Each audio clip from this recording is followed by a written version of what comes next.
aliran-aliran pemikiran atau ideologi-ideologi yang di barat yang berkembang hari ini, ya, seperti liberalisme, materialisme, komunisme, sekulerisme, ya, sekulerisme, marxisme, eksistensialisme yang mau kita pelajari itu adalah aliran-aliran yang tumbuh di masyarakat Eropa, ya. Di antaranya adalah karena latar belakang sejarah yang kita lihat bahwa mereka ini tidak pernah menerima ajaran atau agama yang benar. Agama yang dulu kemudian menjadi agama resmi Eropa atau Kristen yang mereka kenal, itu adalah agama yang terselewengkan, yang diciptakan dan dilahirkan oleh Romawi pada abad keempat setelah Nabi Isa sudah tidak bersama mereka. Abad keempat itu artinya 100 tahun sebelum Nabi kita, Nabi Muhammad SAW lahir. Makanya Nabi Muhammad sudah di dalam ayat-ayat Al-Quran dari firman Allah sudah tegas bahwa agama Kristen itu adalah agama yang sudah terselewengkan. Terjadi berbagai perubahan dan penyelewengan. Dan itu yang kemudian menjadi agama resmi di Eropa sampai hari ini. Yang dulu itu ada namanya Konsili Nikia, merumuskan, ya, Konsili Nikia itu ada di Turki, daerah Turki sekarang. Pada abad keempat itu diputuskan tentang ketuhanan, yaitu ada Trinitas, Tuhan Ayah, Tuhan Ibu, dan Al-Aqanim As-Salasa itu diputuskan oleh pembesar penguasa Romawi bersama dengan penguasa-penguasa agama yang seide dengan negara. Dan membuat berbagai cerita-cerita dan merubah cerita tentang agama ini, ya, tentang penebusan dosa dan sebagainya, ya, yang itu kemudian berkembang di Eropa. Jadi itu bukan agama asli.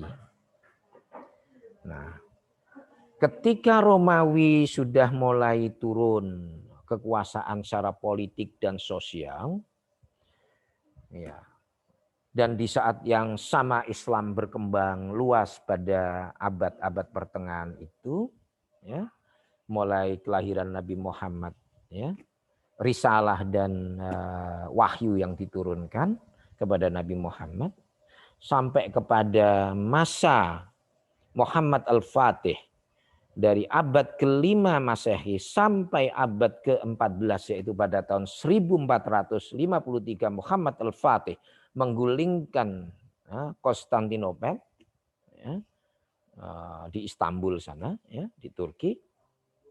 Itu Romawi, ya, Romawi pada saat-saat itu terus bersamaan dengan Islam datang hadir, memenangkan dalam berbagai pertempuran, peperangan di Yarmouk dan di Tabuk dan sebagainya, membuka tanah-tanah yang dulu dikuasai Romawi di wilayah-wilayah Mediterranean, yaitu di Yordan dan sebagainya, Irak, Yordan itu dulu kekuasaan, sampai Palestina itu kekuasaan Romawi. Semuanya sudah dikuasai oleh Islam.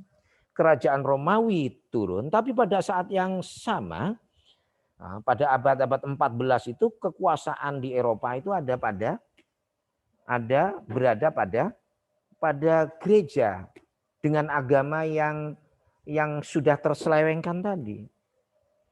Dan gereja punya kekuatan yang besar dan ketentuan-ketentuan ada pada mereka, sehingga ketika terjadi mulainya saintis, ilmuwan-ilmuwan barat tumbuh pada masa-masa Renaissance, masa kebangkitan yang dimulai pada akhir abad 14, 15 sampai 16 itu, ya. Ulama-ulama yang mencetuskan ide-ide keilmuan ditentang oleh gereja karena dianggap itu melanggar ketentuan gereja. Dan banyak sekali ilmuwan yang kemudian karya-karyanya dibakar, bahkan ilmuwan dibunuh dan dibakar juga, ya kan? Sehingga sampai cerita Kopernikus itu pun ide dia tentang solar system atau bahwa matahari itu di bulan, bahwa kita bumi mengitari matahari itu pun tersebar dan menjadi pegangan para dan diketahui oleh banyak orang setelah dia meninggal. Karena karya itu dianggap karya haram pada masa oleh gereja dan ulamanya atau saintisnya, ilmuwannya bisa dibunuh. Nah, maka ketika ulama ini kemudian para saintis menjadi banyak dan berkuasa, ya, dan semuanya melawan gereja, ya, dan gereja tidak lagi berkuasa, ya. Nah, inilah pertentangan-pertentangan antara gereja dan ilmu, gereja dan ulama. Ini yang menyebabkan kemudian para ilmuwan tidak lagi melihat aspek agama dan memiliki kebencian terhadap agama dan menganggap agama itu sebagai hambatan dalam kemajuan.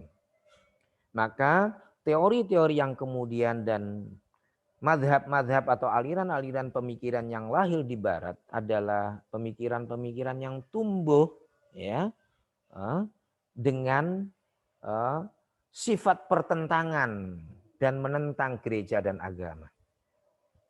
Ya. Maka aliran eksistensialisme, marxisme dan sebagainya, dan termasuk sekulerisme itu adalah aliran-aliran yang lahir memang dalam sejarah sebagai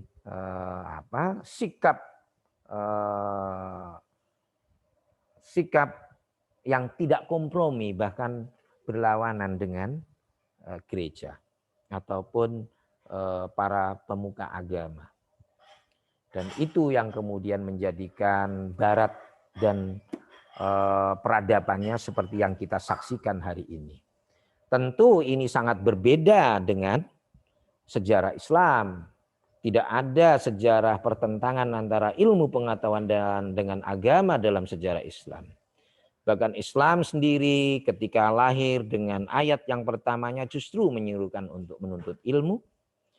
Dan banyak lagi ayat-ayat dan ajaran-ajaran Islam agar para umat atau para pengikutnya untuk berpengetahuan luas, untuk membangun peradaban berdasarkan ilmu pengetahuan, ya, sehingga peradaban yang kita miliki adalah peradaban keilmuan yang